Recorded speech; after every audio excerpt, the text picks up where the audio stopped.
everyone for getting started late. Let's begin. So welcome to the Capital Discussions Market Analysis. I'm Tom Nunemaker with Jim Riccio. Before we get started, we'll just go over a disclaimer that's on the bottom of all our web pages. Capital Discussions is not a broker-dealer or an investment advisor. This presentation is for educational purposes only. We don't know your situation and have no way of knowing what level of risk is appropriate for you. We're not making any specific trade recommendations. The risk of loss in trading options can be substantial, so please be aware of all of your risks prior to placing any trades. Hypothetical computer-simulated trades are believed to be accurately represented. However, actual profit or loss may vary due to market factors such as liquidity, slippage, and commissions. So that's done. So basically, options can be risky. And Jim, I will give you the presenter if you'd like to share your desktop. Certainly. Okay, let me do that. Share desktop. Okay. And I take it we're good now, right? Yes, I can see your screen. Okay. Here was the thing that I noticed most today. This is something that probably ends up telling us something that we're in December. What you're looking at here is a graph of the VIX in cash, and that's the Christmas line, right, the red and green line. Each one of the ones above it is the first month, the second month, third month, and fourth month VIX futures. You notice that the VIX cash moved up pretty significantly, but the relationship between the first month and the second month, they haven't changed that much. For those folks that end up liking to look at VIX Central, you can see we're still almost 7.5% in contango. I mean, it is, a nearly perfectly, perfect contango line in terms of how, as you go back in months, okay, the VIX futures trade slightly more each month going back, and there's nothing in here that would end up saying that there's any issue. When I take a look at a curve like this at the end of the day, and you tell me that the VIX futures are down 76 basis points. I'm sorry, the E-mini, okay, the S&P 500 futures are down 76 basis points. There's a bit of a disconnect. Hey, Jim, can you get your microphone repositioned? Yeah, hopefully this is better. That's much better, thanks. Okay, thank you. Anyway, as I take a look at this, when the VIX, okay, futures are so well established here, and we've come down quite significantly across the board. I mean, you can take a look at, the loss on the Russell futures was twice that in terms of percentages of the minis. Something's not jiving here, and what it appears to be to me is that when we have this type of sell-off and we take a look at, let's take a look at just what the VIX, if you zoom out a little bit and you take a look at the SPX, and let's take a look at it in terms of the oscillators.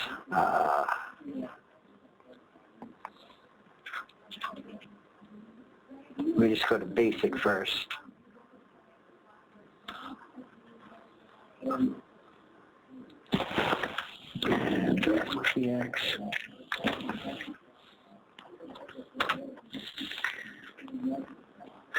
We gave back a little, but in the longer, okay, granted this is a multi-year picture, but if I just take a look at this year, the fact that we've given back a little bit, nobody's really that scared that we're going to end up coming back. Otherwise, we would have seen, okay, there be some type of closing into contango. Yes, okay, the VIX did move up 7. Yes, that's a big move for the VIX. When you take a look at the VXX only moved up 4.27. Okay, this is a classic example where the futures haven't quite followed, okay, what the VIX has done in terms of how much it's moved. So there was some very short-term, okay, covering, but the volatility of the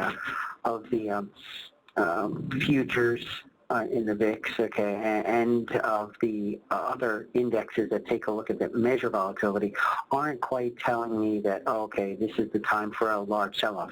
Yes, we were driven by issues, okay, in Japan and Europe. There was some bad economic news overnight in Europe, but Europe didn't sell off as much. What we have seen, okay, is the thing that's been driving the markets, I think, also in terms of is it leading or is it following, you don't know, but right now when you take a look at what's happened to oil, right, Tom, and you've traded oil for a while, you can end up seeing we've really had quite a sell-off here over the last couple of months.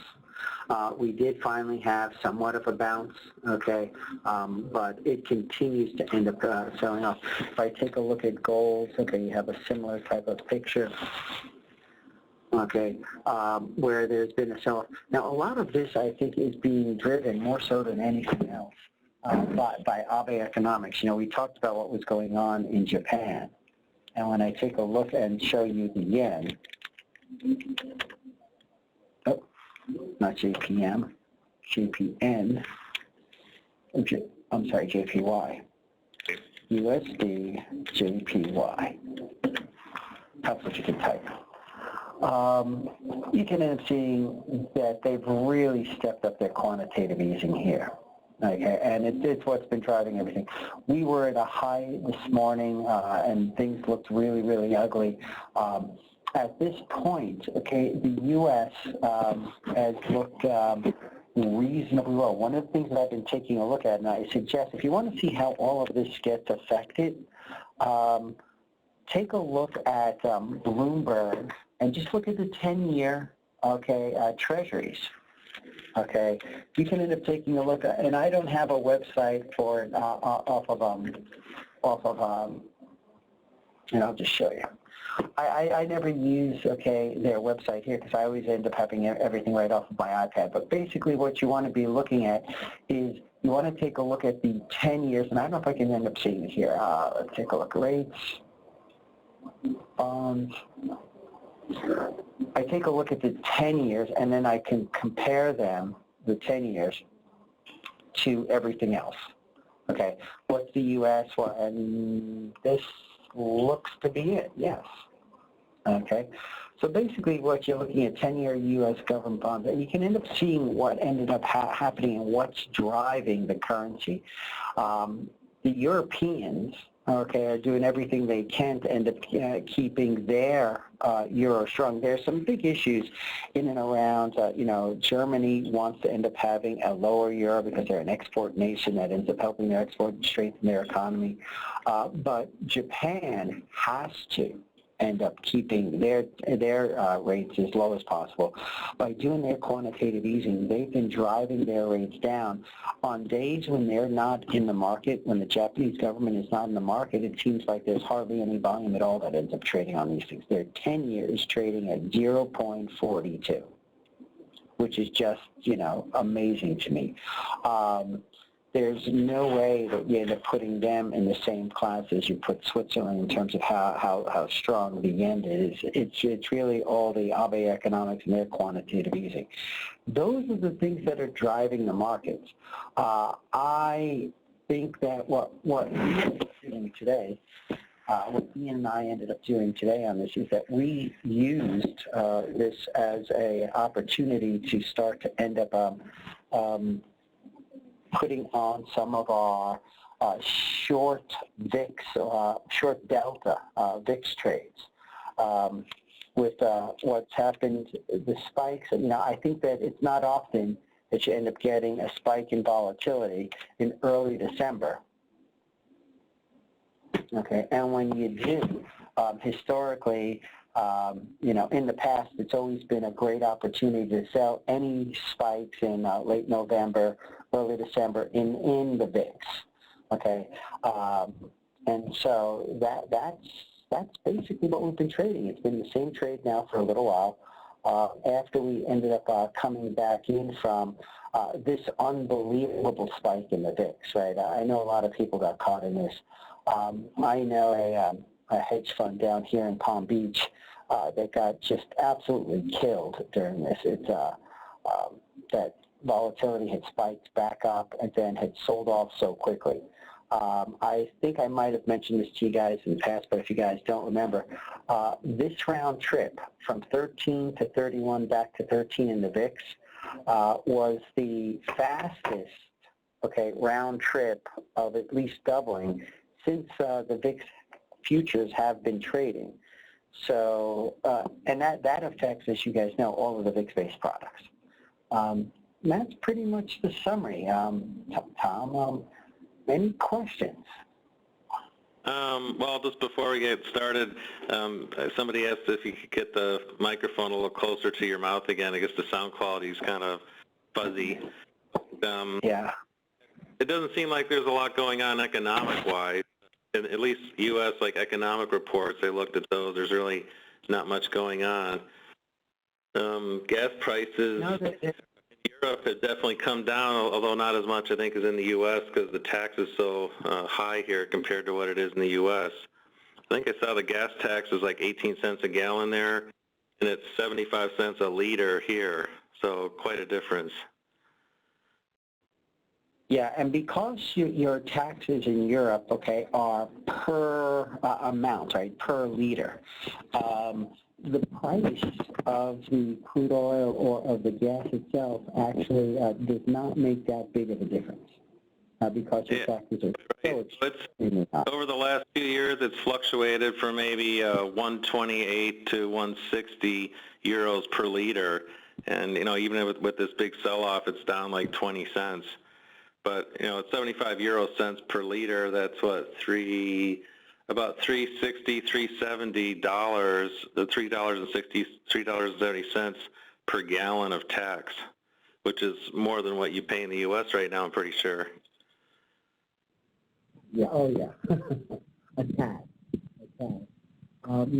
Marilyn asked, what are you doing around the VIX, Jim?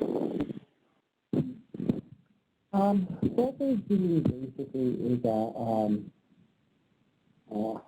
in a hedge fund that we're working on basically agreement that we're trying to take advantage of the long-term decay of the VXX compared to the actual futures of the actual VIX. Jim, I can barely hear you. And I don't know if that's kind of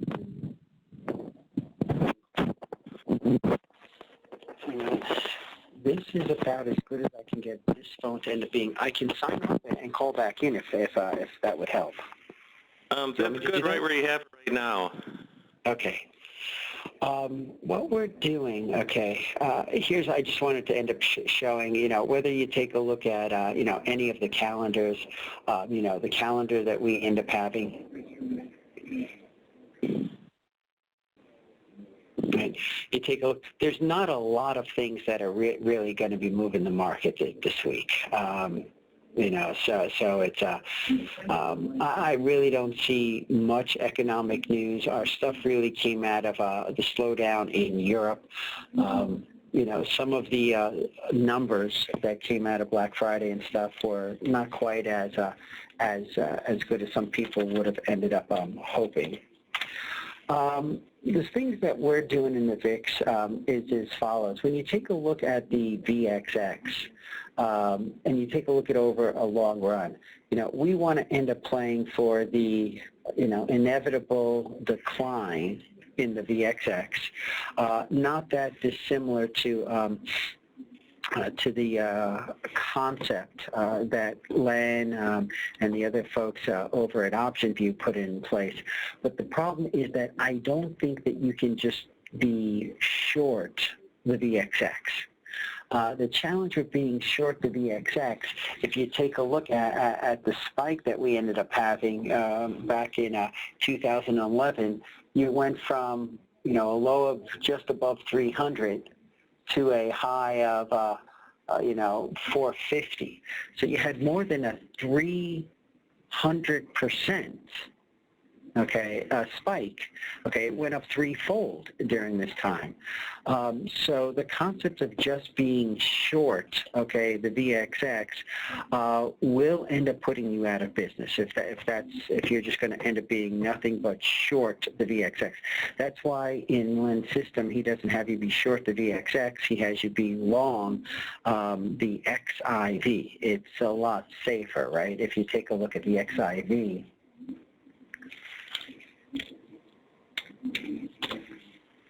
okay, during that same time, you ended up dropping from 18 to 4.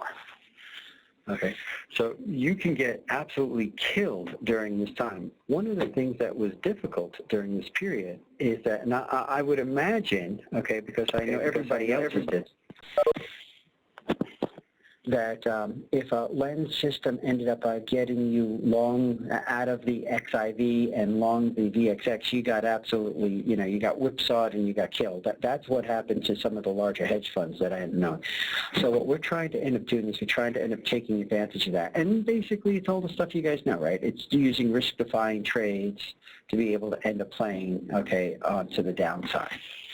So when I take a look at this, this is a pretty big spike, right? I mean, you take a look at on the VXX. The VXX went from, let's call it 26 up to 44 and change. So not quite doubling, but pretty close to it. The challenge with this is how quickly we went up and how quickly we came down. When you end up having risk-defined trades, you can end up, being reasonable. Okay, you don't take yourself trade. That's basically what we're doing. The specifics of it, I can only really end up sharing with, we're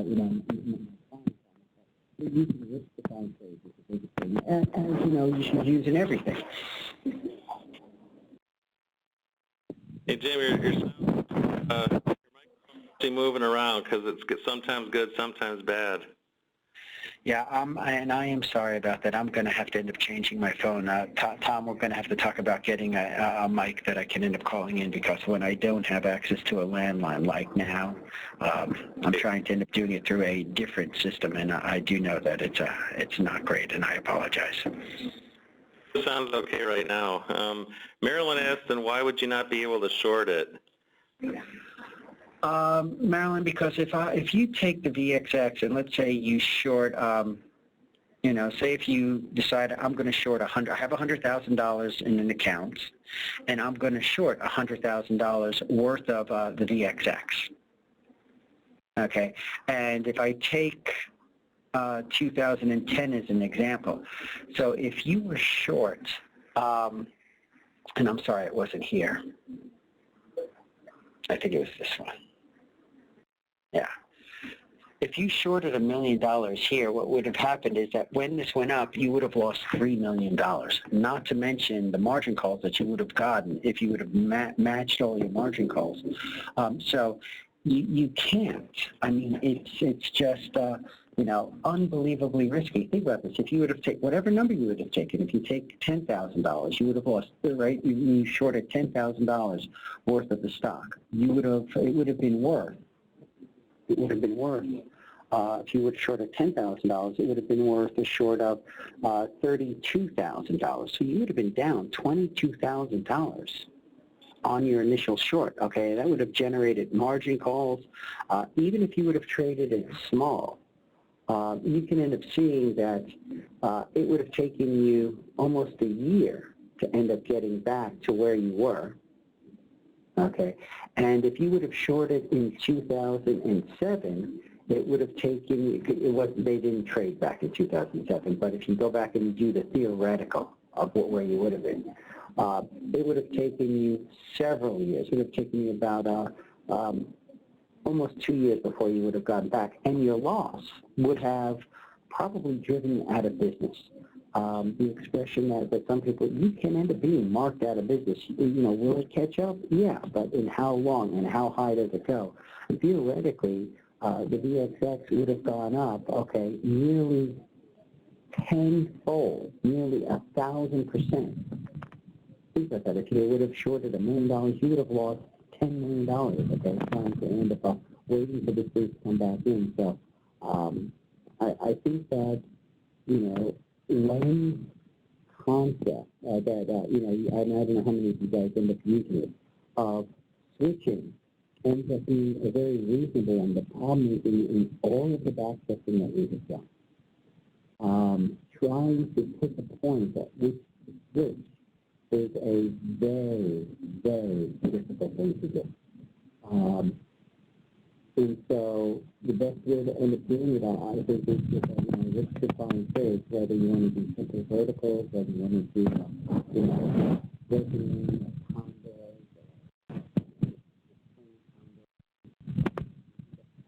Hey, Jim, I can't hear you at all.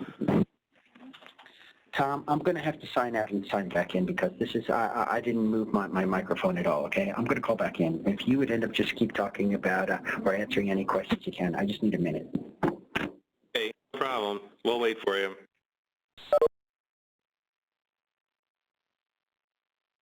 Marilyn, I think part of it is that the moves are so large. That's why you don't want to short it. That's basically what Jim's saying. And, some of those moves, they're so big, you have to wait so long to get back if you're just holding the short.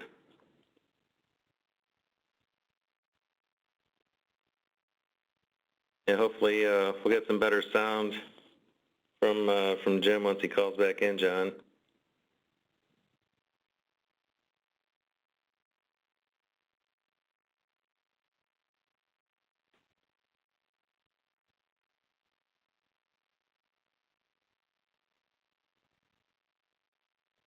Yeah, exactly. So John says you could short it, but there's a lot of risk.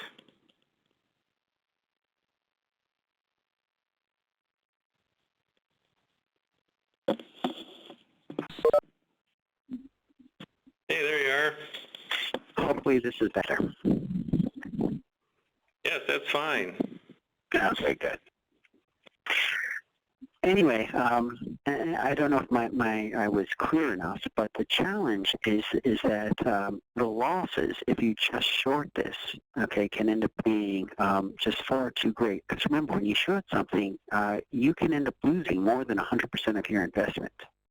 And VXX has repeatedly shown that if you short it, you can end up losing, okay? And by the way, you'll end up getting called at the worst possible time. So even if you take a look at this thing, well, if I just would have held it, the problem was that unless you had the extra capital in your account, okay, when the VIX went from 28 up to 45, you receive a margin call. So, how big do you end up trading this? Okay, you can't trade it more than, I'd say 10% maximum of the amounts you were willing to end up risking to be able to sit through this. So the concept of just shorting it or being long in one direction with no type of risk management, Len Yates' system, he'll end up flipping. He'll flip from going long to short, and when it ends up running, okay, he expects, like when something like this starts to happen, he expects, okay, the VXX to continue to run for a period of time, and it has most of the time. The challenge is that just because you pick the right points of when to switch from being shorted or being long the XIB or short the VXX to when you'd end up flipping your position, it's a bit arbitrary. And I think a lot of people, okay, I know a fund that it was run by one of the two managers is an ex-CBOE floor trader, and the only thing they traded was basically, VIX options and this stuff, and they had a down, 10.5% month after a couple of losing months before this.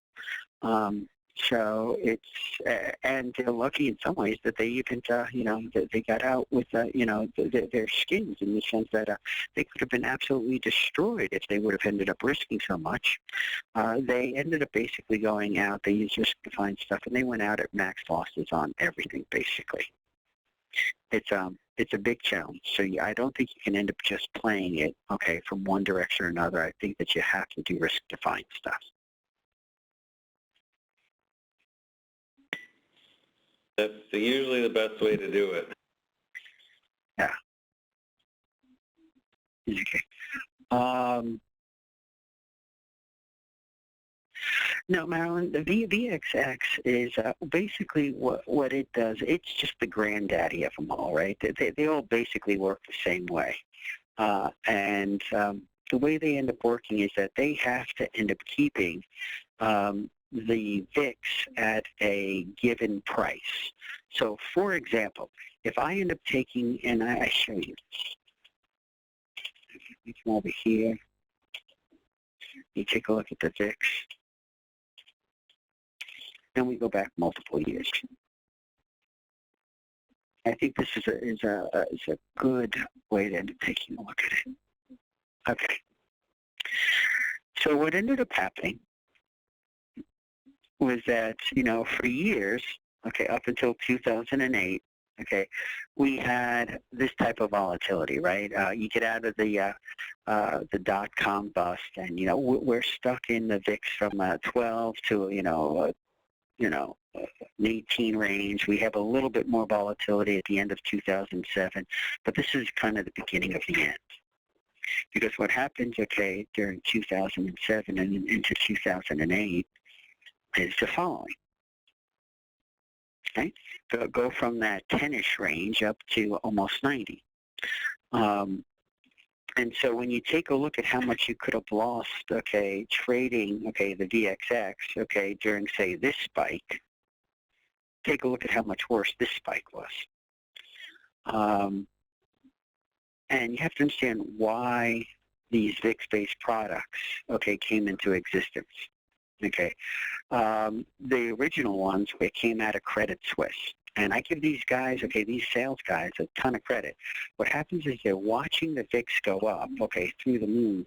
Okay, they start to end up building a product. It took them until the beginning of the year, in January of 2008, in this area, when they said, how do we end up selling a product that would end up replicating the VIX? And so what they ended up looking at was, they said the only way you can end up replicating the VIX, because you can't really use SPX options, is that you have to end up using the VIX futures. And the way you end up getting a VIX future, okay, to be 30 days, is you use a combination of the front month and the second month. Okay, and what ends up happening is that, think about it, if the first month, let's say, expires in 15 days and the second month expires in 45 days, you would have to use 50% of the futures in the front month and 50% of the futures in the second month. But what happens tomorrow when they're not 15 days to expiration and 45 days to expiration? Now they're 14 days and 44 days. So every single day you have to end up selling some of the front month option futures and buying some of the second month. And every time you do that, because think about it, you have to roll your entire book within a month, right? Because you're constantly rolling. And what this ends up showing you is that when the front month is trading 6.35% below the second month, if everything stayed identical for an entire month, and I know that can't happen, but if it did, this VXX would end up, even and if the VIX didn't move a single penny, okay, never moved at all, neither did the VIX futures curve, you'd end up losing 6.35% in a month. So, but when it spiked and you went into backwardation, it would really end up moving. So they build this into a ETF, where they end up doing this in the VX futures to be able to end up rolling it. And this is what happens. You have this natural long-term drag, and it's a contango drag. And there are a couple of other reasons why there's a drag on it. But you take a look at it, so there is this natural downward pressure on it. Now, you can't just be short, okay, because when it does move against you, it can move violently against you. And so what we end up doing is that we use risk-defined trades to play for the long-term drawdown or drag that you'll see on the VXX, and then we end up hedging it with a couple of other things. but that's basically, a trade that people can end up putting on, whether it's to buy, verticals or it's just, I would be very, very careful. I would be very, very careful, okay, playing with this because it's any type of risk find, anything that you're not, any type of trade where you use the more standard adjustment strategies, whether, it's the keep my deltas in check or, the more standard stuff that places like, whether it be Options Animal or Sheridan or any of the other places where I've spoken to students from those places, you can't do that because you will be adjusting.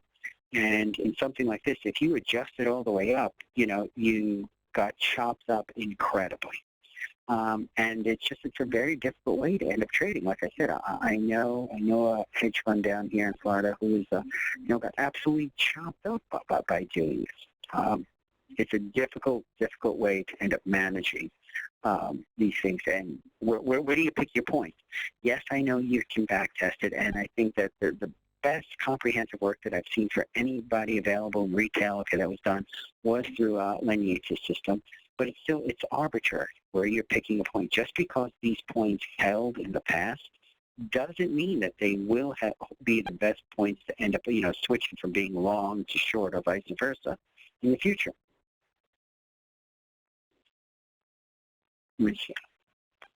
I'm going to go over to Tom. I don't know if you see other questions, but I'm going to go over to take a look at gold and silver. I do see that question. And you can see this. If I go and I take a look at the oscillators, now remember, what's driving these things? You have the fact that these things are priced in dollars, and the fact that they are global commodities means that there's, something very, very can end up being, significantly different. Okay, when I take a look at gold, and you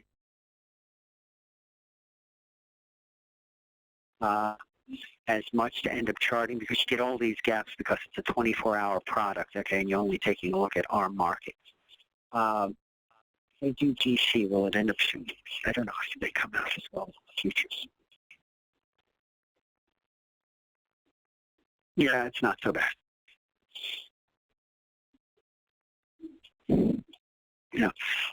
When you take a look at the oscillators, we have been in a longer downturn.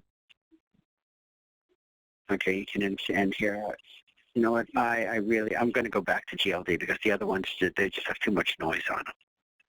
So I know that the data isn't perfect, but we'll take a look at it. Right, hit a peak in mid-2011 and basically have sold off a third, since then. When I take a look at what's happened, we've made lower lows, lower lows, lower lows. Yes, we're trending up, recently. Yes, that's a pretty big spike today, but we still have had lower lows. When I take a look at the oscillators on these things, the MACDs have they had been getting weaker. Today, you got a green bar. I don't know if you're in the bed. Anybody knows that means that the difference between your two different moving averages are starting to diverge more than converge. Right. That's moving average convergence, divergence is MACD. When I take a look at where we are, whenever we've gotten a longer term or the slower stochastic, and you can see that by the yellow line. We've hit a peak, and now we've broken down. We have had sell-offs off of this. This is a pretty quick move. When I take a look at this, I think that this is setting up, you may have another day or two of strength, but it is setting up for it to end up being a short at this point. Unless you end up making a higher high, and I'm taking a look at GLD, let's call it, 120 and a half. It doesn't, I'm going to have to call bull on it until it actually shows me in this case. So I tend to end up, this is a type of trade where over a longer run, you want to end up selling the rallies, in gold, unless you have the reversal. okay, and it has to end up proving you wrong. And that's the way, you know, gold sits up. Usually silver is very, very similar. If I take a look at silver, it's not one that I end up taking a look at. But yeah, the chart's almost identical.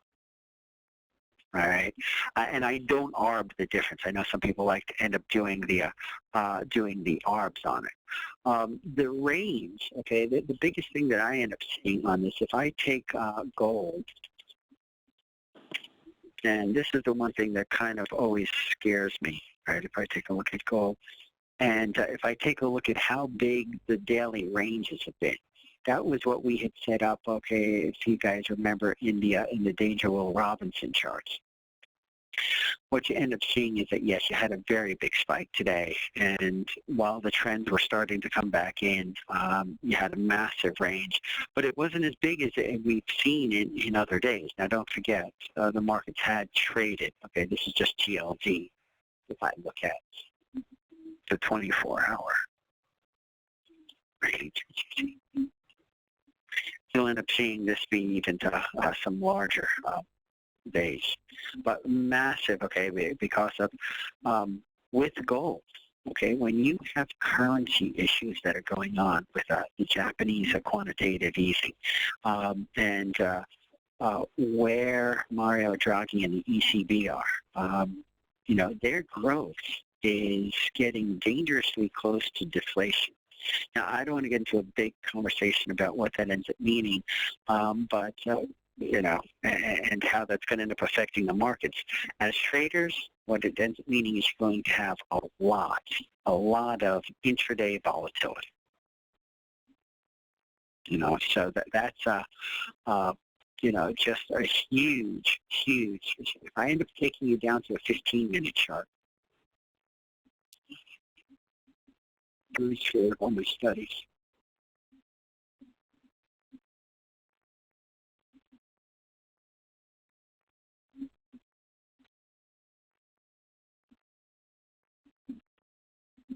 And you take a look at what's happened over here. Let's take a look at a 15-minute chart.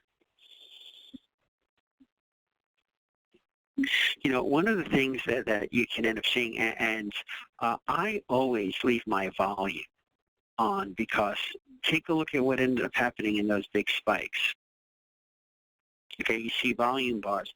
One of the things that I take a look at all the time is this is a chart that I end up leaving up. And let me show you a couple of things here.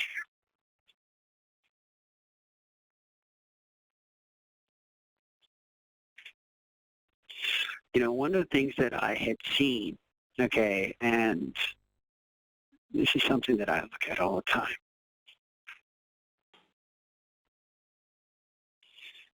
When the market's moving, I look at the only time I ever look at a 1 minute, okay, bar is because I want to see what's happening with the volume during that minute.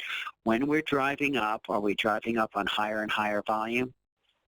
Okay.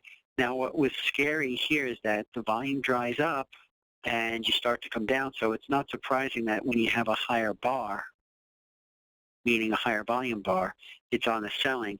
At this point, you know, that's a very ugly indicator, because it means that the buyers had kind of dried up. When sellers stepped in, the buyers didn't step in and they took the price right down. And basically at that point, you can end up seeing what ends up happening is it continues to sell off. Okay, so I know on Thursday that Ian Scott is going to go over volume and price and just different indicators. Okay, this is one of them that he and I look at on a regular basis. He's going to go through a lot of other things on Thursday. Should be interesting. It should be. So,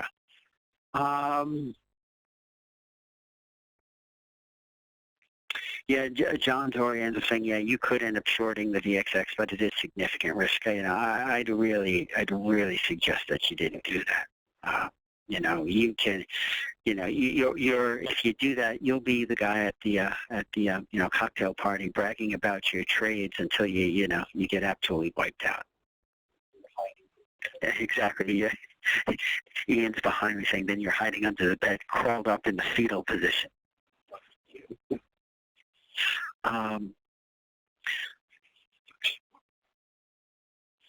Yeah, yeah, John. I think it has some really good points on there in the chat. If you end up taking a look at it.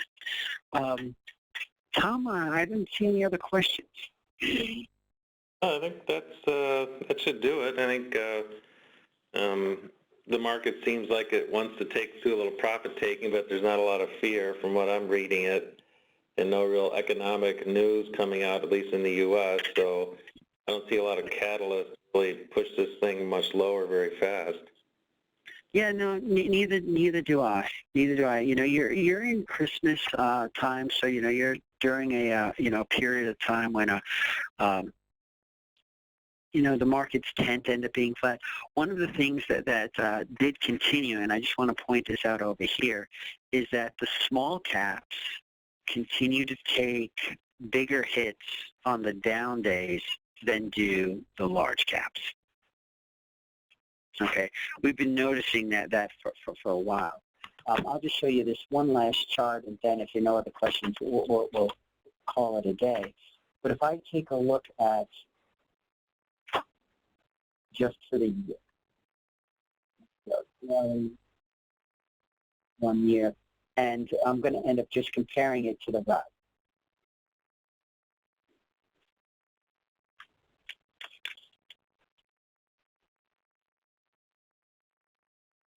Nope, you know what? Let me do it this way. It's just easier. And what I'll do is I'll make this one the rut.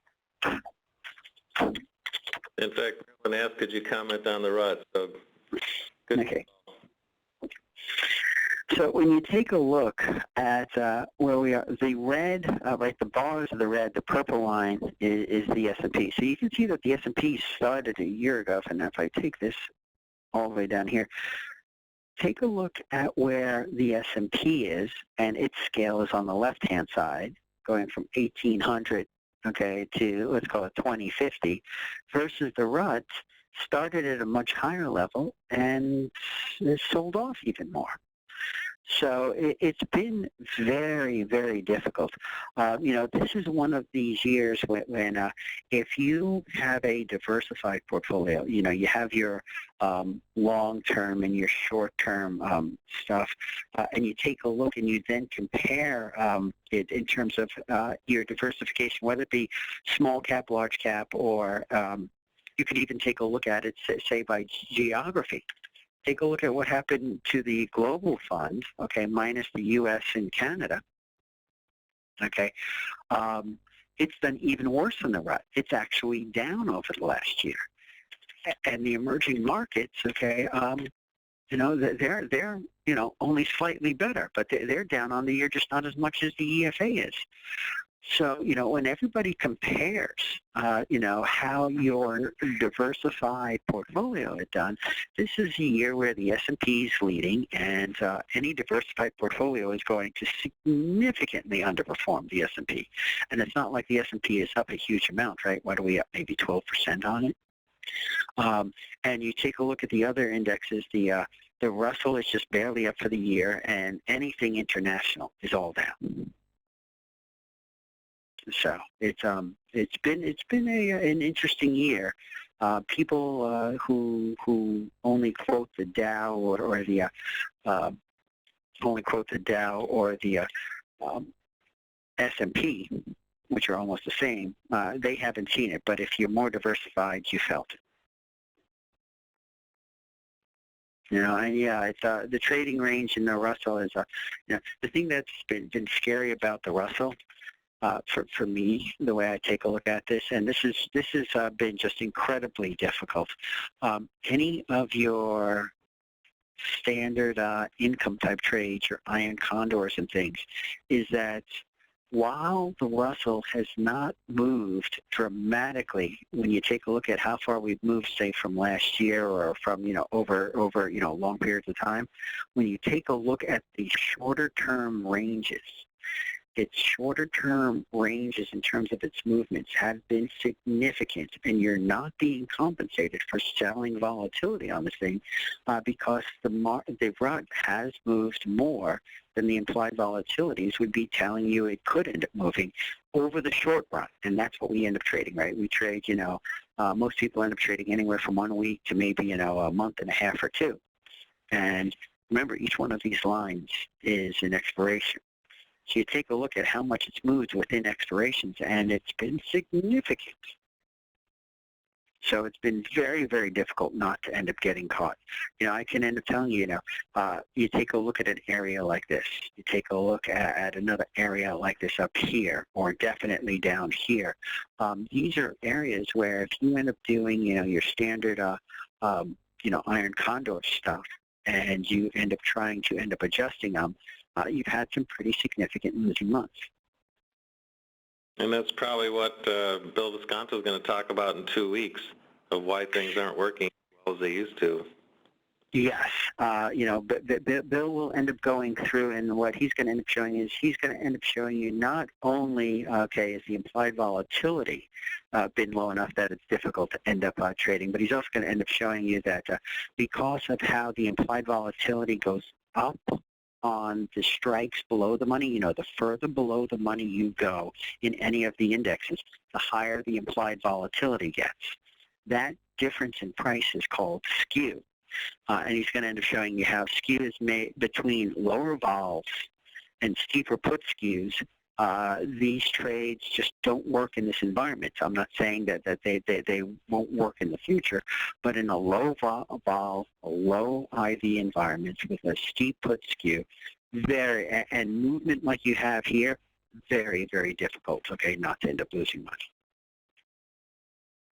Yeah, Andrew had a good comment about the U.S. seems like it's the least worst condition, and I always compare the U.S. to the euro as the race to the bottom.